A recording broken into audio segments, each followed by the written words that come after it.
and welcome to another episode of the Complete Agent Podcast, where each week we get together to talk all things estate agency. My name is David Warburton, and today I'm joined only by Ian Storey. Amazingly, he's not on holiday, but as he's probably about to tell you again, he is going away again. It's unbelievable.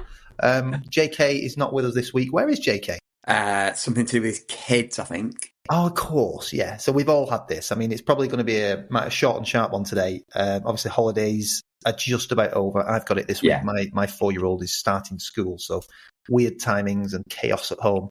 But we're getting back into a bit of normality, aren't we, after the holiday season?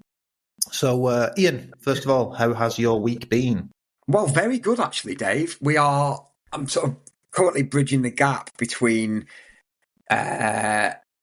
having a valuer working in the business and not having a valuer working in the business, and our new valuer starting. So how has that been? Mental. Yeah. So this week I had 18 valuations booked in my diary. Two have rearranged, which is good news. But, you know, I was dreading the start of the week really a little bit because I had a couple of weeks holiday at the end of August with the kids. And, you know, it always takes you a while to get back into things properly. But then Monday was brilliant. I did 3 brilliant vals. None of them have signed up yet, but I'm pretty confident on them. All like 1.3, 1.5 million pound sellable houses. Yeah. So I was buzzing after that, and then picked up 2 valuations yesterday. One at 750, one at 800. Both gold dust. They both given us a go ahead. Both 2%. So they're really good ones. And then I was just totting it up. But in the last 2 weeks, we've sold 11 houses. Nice. Between 300 and 1.45. So 9.3 million pounds worth of houses, average price 850. So Phil's been agreeing. I think Phil's agreed all of those, actually, bar one. So there's definitely been an uptake. There's definitely been an uptake in the last sort of week, 10 days of sales. We've really noticed it. So anyone who is selling a property and being told by their agent that it's quiet, well, it's not. It's definitely not. You know, there are always the usual properties that stick a bit. So we've got one that we're selling that's 1.5, where it's a house and an office block and a cottage and 4 acres, you know, which is not for most people, is it? So, you know, the odd one will always stick. I've had quite a few pricing conversations. We reduced one this week from 650 to 6 that needed it. We've got another one that's going to happen in a couple of weeks, and another one as well. So we're having those pricing conversations when we need them to get them sold. But on the whole, I don't know. I think things are good. At the higher end, we've got a few people that are worried about what changes are going to come in with the budget. So obviously potential bloody capital gains on your home, which would just be appalling, wouldn't it? Yeah. So hopefully that won't happen. I saw did you see the Angela Rayner smoking in a boat thing? Yeah, I was delighted. Fucking delighted. I saw that. I thought she's in a stamp duty tax judge. That is great news. She'll get out of it. She'll worm out of it somehow. Yeah, she will, but hopefully it'll have an effect on their plans in the budget. And anyway, we'll see. We'll see what materialises there. But overall, Dave, you know, I think things are in good shape. And our new valuer actually starts 2 weeks yesterday. I think 2 weeks yesterday. So that's great news, mate. Great news. How about you? Yeah, good, thank you. So felt a bit chaotic since coming back from holiday. You know the drill. You're away for a couple of weeks. You're obviously talking about not having a valuer for a couple of months, and obviously for me it's been a lot longer because we've been kind of restructuring and stuff. So when I went away, you know, ultimately valuation stopped for that period of time. So you come back and everything's just mental, isn't it? It's like you've never been. Yeah. And you have to sort of catch up. And it also coincided though with my new valuer starting, Scott. So he's now in place, which is great. He's a great guy and he comes with a good pedigree. And I'm excited for him to get going. He's come with a lot of great ideas as well. He's very organised. So looking forward to getting Scott properly involved and integrated into the team and flying really. So that's been a big thing for me this last week. And as you know, in the last couple of months, we've moved offices and that's well established now. I feel great here. So lots and lots of positive things. In terms of sales, we're just having a look at that. So 1, 2, 3, 4, 5, 6, 7 agreed in the last week, which is amazing. All kind of in the mid-range, to be honest with you. The top-end stuff, there is activity on it, which I'll talk about in a second. But more sort of in the mid-range, the gold dust, as we like to call it. And then I've just had a look now, and we've got offers on another 3 that we're currently negging, which is good. Again, mid-range of the market, like top end one there would be like 780 on an £800,000 house. I've got 12 in photography instruction. Sorry, I've not. I've got 15 in photography waiting to go on the market. So all good. And I was just saying to you before I came on the pod, I'm going to probably, well, no, it'll be my biggest ever valuation today, I think, in terms of what it is, who it is. So I'm excited about that. Really, really excited about that. I've got another valuation today. So, probably one's going to be in and around 3 million. The other one's going to be in around 1.5, 2. I went to another one on Bank Holiday Monday. Really, really well-connected guy who's got a brilliant house. So again, he's probably circa 3 million. So I kind of feel, maybe we can talk a little bit about this in terms of brand positioning and all that sort of stuff. I kind of feel in the last 6 months, more than any other time, we've started to become that agent. Does that make sense? And I kind of remember you going through it. And I remember it went from you were doing sort of maybe 800s to maybe 1.5s at the top end, and then all of a sudden out of nowhere every week you just seem to be doing well in excess of 1 million, and then the odd 3-4 million will get thrown in, and your brand and your positioning in that market is really well cemented now. And I kind of feel that's where we're going.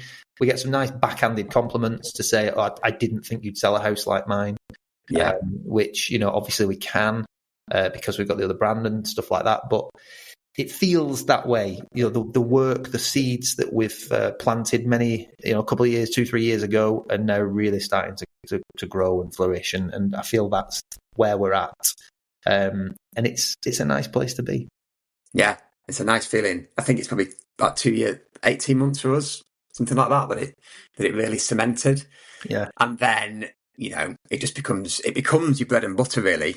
Stuff from sort of 9 to sort of 1.4, 1.5. That becomes your bread and butter. And that's lovely. Yeah, I was saying to you the other day, I think you and JK was when I was doing a bit of analysis, but our average house price at the minute is 1.1 million. Yeah. And the average fee is amazing, on that. We're brand stretch, aren't we? So I think our average is still just under 1 mil, but that's fine. Yeah, obviously. I suppose. Yeah, I'm talking specifically about Burton James. If I was to say put WeLocate in the mix, it would plummet. Yeah. Because WeLocate up at our way. For example, I didn't really want it, but we sold an 150 grand terrace a few weeks ago. Yeah. Somebody that sold loads with us, and I'm just like, go on, we'll take it. So we do still get those on the other brand. But even that's being positioned in a different way now. Again, all the stuff that we've been implementing over the last few years, all the stuff that we talk about, we have got the 2 brands, as you know. We're now positioning that in a way that really I want to be taking more of the mid-range on that. It'll probably be a 300 to 600,000-700,000 pound brand. And obviously, as I've just mentioned there, Scott's come in, so he's going to be tasked with going out and getting all those. So, yeah, pretty good, mate, to be honest with you. And I know we're going to just get into sort of market chat really today. But it seems like it's picking up a little bit. There's definitely a sense of, you touched on it there, but a sense of, I think people might be waiting at the very top end just for the budget. Yeah, there's definitely people. There's definitely we had one recently, like a beautiful house, and we put it on at 2.15. I said we should put it on at offers over 2. He wants to go on 2.5. To be fair, we had about 5 viewings and 2 offers. Right. And however, one of the offers wasn't quite enough, and he lost his purchase when he was buying. He lost, so he's decided to take it off and try again next year. And part of his reasoning is the budget. Yeah. So they've now announced the budget, haven't they, for the 26th of November? I think that's what it's going to be. So he's saying, look, if I need to know what's going to happen there, because if I'm going to have a tax bill of 200 grand for selling my house, I mean, it's just fucking bonkers, isn't it? So he said, look, if that is going to happen, then probably won't move unless someone wants to give me 200 grand more for the house. Then I would, Yeah. So he needs to see what's going to happen there. And this guy was very high up in a large national house builder for many years, and he was saying, they just don't understand it, do they? You can't just penalise the top end because you need the whole of the market to move. The whole of the market has to be able to move. If he doesn't move, then the one below him has got less options to move up, haven't they? And then that trickles down. Absolutely bonkers. So anyway, we'll see what happens with that, and it will be what it will be. But I always quote to everyone that, like you and like JK, I worked in housing in a estate agency through 2008, which was the biggest the global financial crisis ever. Yep. In our lifetimes, and people still sold the house. People still moved. It just happened less. Yeah, this is for it. a bit, people always need to and then move. it picked up. Yeah, but people have been asking me about that, how it will affect the market, and the truth is you don't really know. Like when you put a property out in this market, you honestly don't know how it'll perform until you stick it out there, really. And we don't know what the impact will be, but history seems to show you that there's usually this little bit of a lull leading up to a major announcement, and that might well be the case with the budget now, with the announcement of when the budget will be. There's usually a little lull after it, and then all of a sudden people adapt. Yeah, and because you can't change life events. No, I mean the whole budget thing about CGT on higher end homes is appalling. But if you are 75, 80 years old and you've got a £2.5 million house, you need to sell it, don't you? Okay. Eventually, you're not going to stay in it forever. So yes, you might have a tax bill, and obviously we all think that's appalling. But if that is what they bring in, you're not going to not sell it. Ultimately, you're still going to sell it. Yeah, you just have to factor in the tax bill, aren't you? Well, this is it. I mean, again, we'll probably talk about this a bit. When I'm doing seller reviews at the moment, and people can't sell, it's you've got to adapt to the market you're in. You might have a want. You might want a certain number. Yeah, but you've got to adapt to the market you're in. It's like adapting to the tax law that you're currently under, isn't it? Like they changed dividend rules, didn't they? We all used to take dividends up to, I forget what it was now, for tax free. I remember when I started in business, was it 30 odd grand tax free you could take? And then they changed it all, and now you pay whatever you pay on tax dividends. So you just, like you say, you just got to adapt, and you just deal with it and you move on. And those people in the higher end homes, although I feel very sorry for them and I really hope it doesn't happen, they will just have to adjust what they're buying, won't they? Well, look at VAT. VAT as well is another one. I think VAT at 20% is absolutely second nature to you, but and when it's 15, and then it was 17.5, and then it was 20, and everybody was like, "What's going on here?" Yeah, I don't remember it any other way, really. No. Also, I was speaking to a client at our kids' school. Have like a festival before the school starts last weekend. I was speaking to this client whose house I've sold, and I'm actually going to see him today at his new house, and he was saying all this thing about how all these people are leaving the country. He said, have you been to London and Manchester city centre? It's absolutely booming. Yeah. You go into any major city, or even places like Knutsford near me, and I'm sure it's the same near you. You go into any of these places, certainly at the weekend, the restaurants are packed out, heaving. We went to Aldley Head, we went to Wilmslow the other week to this new Greek restaurant, which I can recommend, by the way, called Stolen Lamb. You'd love it. It's loads of meat. You love it. Do it. And you couldn't get in. You couldn't get any of these restaurants. It was absolutely rammed. So I appreciate, that people like to bring negative news to the party, but ultimately, I don't know. I just see loads of money around and loads of money being spent all the time. Yeah, I appreciate having said that a lot of people are struggling. I'm not taking that away, but the whole doom and gloom thing. I mean, look at the housing market. 11 sales at 850 grand in the last 8 days. Yeah. I mean, we've started feeling it a little bit as well. By the way, there's a couple of houses that have really been stuck, and then out of nowhere, we've just had viewing requests. We're doing a second viewing on today, I think, or tomorrow. It is the house that no one can sell. It's been on with 3 different agents. To be fair, the marketing, etc., wasn't great, but the price point was well off. And I've taken it on even with all our marketing at a price higher than I wanted, really. But personal circumstances dictating to her for a variety of reasons. And it was dead, and I knew it'd be dead. So then all of a sudden, we've not done anything with the price yet. because she's being dictated to a little bit by her financial circumstances. She's had 3 viewings, and then there's a second one viewing taking place today, and you just think, right, okay, is it moving? I put one on our other brand at 800,000, and it was punchy. I thought, it's punchy this, but he needs to sell it. He's motivated to sell, and I've got an offer way higher than I expected. Amazing. So I think it's that old saying, if you price it correctly, it will sell. And people are talking about the market being dead. It's not. I mean, we are very analytical amongst the 3 of us, and I will only ever really go off what the data is telling me. And if it was saying that sales were down year on year and month on month, then there would be an argument to say that these economical challenges are really, really impacting the market and people's ability to buy. But they're not. So sales are up 8% year on year nationally.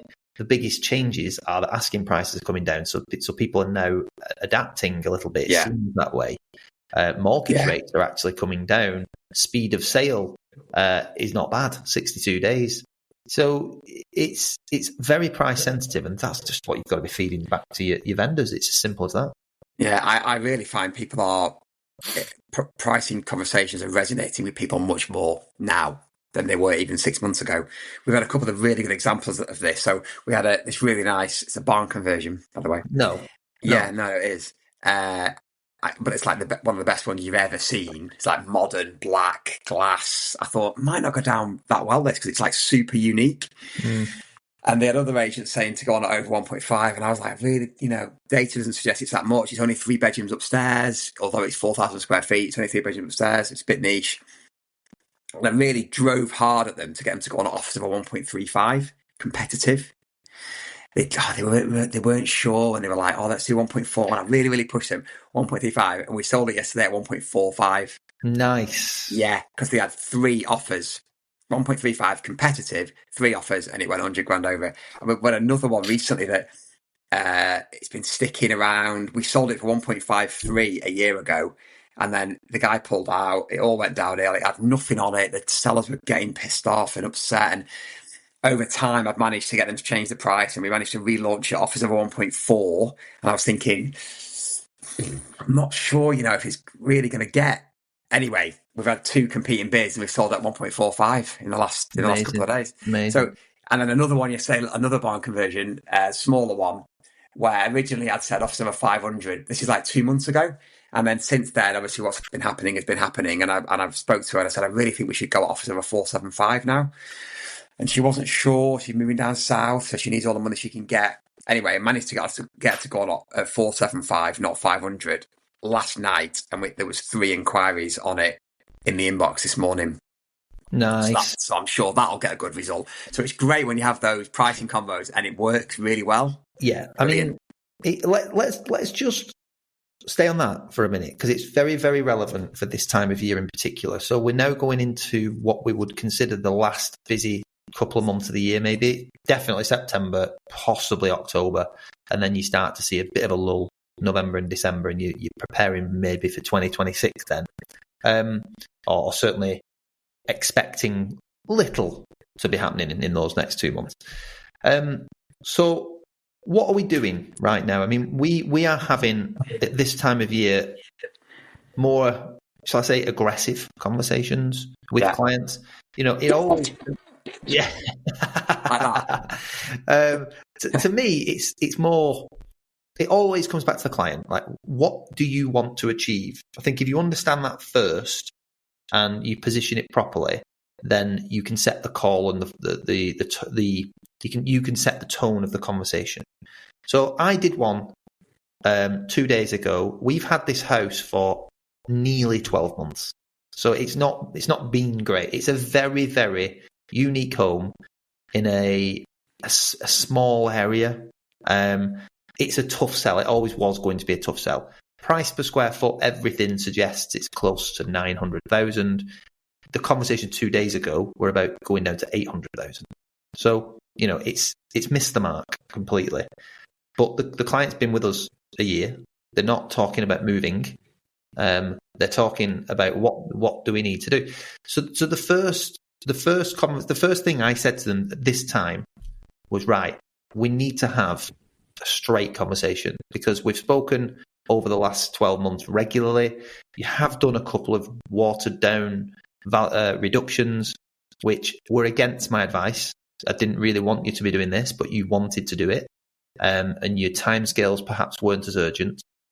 Where's your head at before I advise you? That's what I asked them. I said, where's your head at? What you thinking? Tell me. Don't hold back. None of the conversation was about, we're not happy, we want to move and try something else. It was well, we want to move, Dave. We want to move. Obviously, we're a bit deflated. We've stopped looking at stuff. We've got no need for the kids to move school or anything just at the moment, but we just want to move. We're a bit deflated about it. We feel like we've tried, obviously, moving things around. And then they started talking about, we got to the price, which is currently at £850. And I'm saying to them, you need to be at £800,000 to sell this house. It's a bold move. It will sell at £800,000. I'm absolutely convinced of it. It's a lot of house for the money. It's a beautiful house. It'll take it into a new pricing band and all that sort of stuff. And then the usual challenges came. So what do you think the challenges were? Straight away. What if we reduce it to 800? What if people offer less? Yeah. I was like, well, for a start, it probably suggests that if we're getting lots of offers less, it might be worth less. Yeah. But I was saying, it doesn't matter, Mark. We'll just say no. Yeah. We'll just say no. You don't have to accept it. You know what? The amount of times I said that to people recently, and they go, oh, yeah. Yeah, I know. I thought of that. So you don't have to sell it. But that's the truth. They don't, we don't. But what if people think we're desperate? Great. Yeah. We'll encourage some offers. We'll get some offers in. I don't care. People don't understand the market. They need educating. So when people ask me why it's been reduced, I'll tell them because we tested the market at what was perceived to be price per square foot value. Yeah. But unfortunately, in this market, you genuinely don't know until you put a lot of stuff out there.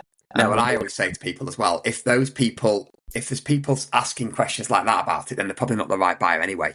No, exactly. Where they've been all this time. Yeah. You want to get new people in, don't you? Yeah, absolutely. And then the key one for me, there's a couple of things, but the key one for me, I always say to them, Mark, Sarah, you do not know what you'll take until it's real. And I don't mind saying that to you, because I was the same 3 years ago when I sold my house, and I've sold many, many, many, many houses over the last 20 years, and it's always the same. You'll tell me a figure, and you'll be set on it right now in your head. But then when it's real, and you can see the new house in your mind, and you've now got an opportunity to move, I'm telling you, your mindset changes, because it's a life-changing event for you. And that 20 grand that you think is so important to you will be insignificant. And I am telling you now that will be the case. If you're telling me for financial reasons you can't do something, that's a bit of a different conversation. But I know that you're not. So I'm telling you won't. And they said, right, okay. And then I said, so let's just play the game. Hypothetically speaking, if I had an offer for you tomorrow at 775, bear in mind you're on 850, cash, are you taking it? They hesitated straight away. Wow. Right, just stop. Before you answer, you've just hesitated. That tells me a lot. But let's keep going. 800. Yeah, we'll definitely take 800, Dave. Yeah. Right, so what are we doing? What are we doing here? Yeah. So let's do it. Let's put it on a new pricing band. Will the pricing band? Yeah, absolutely. I did that with the one we just sold at 1.45 that was on at 1.5 and reduced to 1.4. I had that same conversation. Would you take 1.4? No. Would you take 1.42? Yeah, take 1.42. So would you take 1.4 actually if you got 1.4? Well, it's not quite. Let's drop it to 1.4. Offers and it's got 1.45. So it's absolutely great ending. But having those conversations is key, and it will go down better than you think. And what I just want to pick up on what you said there before, which is brilliant, is that those people have been with you for a year and they're not changing agent. No. So many of their agents, frankly, most agents would lose. They'd have lost them by now. They'd have moved agents, wouldn't they? Yeah. So that's really testament to what you do. And we're the same, and I know JK is the same. You don't really lose anyone. They stick with you. Yeah. You obviously lose the odd one or two, but the majority, they just get it. And if the foundations are in place, great marketing, great exposure, regular contacts, that's all you can be doing really. And you've got you've got to demonstrate what you're doing. So like, again, we can see a lot of the time as well. They follow us on social media. They can always see the stuff being posted because they share it, they like it, all that sort of stuff. But it's just the regular communication as well that is key. So that, even like I say, I always say, even if it's just a quick voice note to say I've got nothing to tell you, essentially. But we've just put your house out on Facebook again, and we've spoken to this and the other. It's not difficult. I think just before I move on from that quickly, I think one of the most powerful things that I use for this sort of stuff is once you've got the number, roughly, so roughly speaking, so with them, let's just say, use it for example, they said, and I said, would you honestly take 810? Yeah, at this stage, at this point in time, we would take 810. And if they're on at 850, and I have said this before, but I just want to reiterate how powerful it is and how much it works for me. I always say, if you gave me the keys to your house and went on holiday for the next 6 months, and I came to you with an offer in that time frame at 810,000, and you didn't know what I had done, what I would have done is reduced your house to offers in excess of £800,000. That's what I would have done. And it's really powerful. So I highly recommend you master that, because you know what, I've started saying that as well. I really mastered saying that and getting that across. Yeah. If you went away for 6 months and you came back and you'd moved, I'd sold your house. This is what I'd do. I'd put it on offers over 8. I'd generate competition. I'd sell it and you'd move. Yeah, because it doesn't matter what the asking price is as long as we get you to the valuation. And if we're not getting there, maybe now's not the time for you to sell. And that's a different conversation that we will have. But what I'm here to do is try and give you a decision to make. And I think it's being honest and confident with that. And quite often I say that, and I mean it. That I prefer you to put it on at offers over 8 and not sell it and decide you're going to move in a couple of years, rather than put it on at 9 and it struggle and sit on the market for ages, and it'd be a waste of time for both of us. And we all know that in many cases, if you get it on at a right figure and it sells, they probably will sell it because it allows them to move on. Yeah. But it's just about educating them, isn't it? And sometimes you can't properly educate people until it's on the market, because they need to see it, don't they? Yeah. And feel it. 100% they do. And I think that ultimately it comes down to be having really confident, honest conversations. And we've obviously spoken about the CVs that have been planted right at the start of the valuation, really. When you do the follow-up report and things like that, the market values the house. We could go way off on that one. I know we've discussed it many, many times before. Market values the house, not you. And it does make these conversations quite a bit easier. Like I say, I mean, even that there, they could, if I'd framed this in a different way over a year ago, or around a year ago when I went to see them, they'd have said, you said, Dave, it was worth £900,000. The truth is, I've never said that. Never said that. Yeah, exactly. I mean, this particular house, to put it into context, that was one of the lowest valuations. They'd had valuations at like 950, at £1 million. And, we're now talking today in September 2025, talking about putting it down to £800,000. And it's just the market. Yeah, wow. Simple as that. Yeah. But they want to sell. They want to move. So anyway, right. We did say that this is going to be a short and snappy pod today because both of us were late. We've got lots on today. And the one who talks more than any of us, JK, is unavailable. He does talk a lot, doesn't he? Should we talk about that? He does, yeah. He's Southerner, isn't he? Yeah. It's partly that. Yeah. Does he ever catch his breath, do you think, when he's talking? I don't think he breathes, really. We love you, JK. You know we do. Love you, JK. Right. Well, let's wrap it up. We just wanted to get into that. Obviously, talk a bit about the market. The market seems good. I think it's September. The conversations you should be having at this moment in time are proactive ones. What do we need to do to get you under offer? Because September, probably October, are going to be your last two busy months of the year.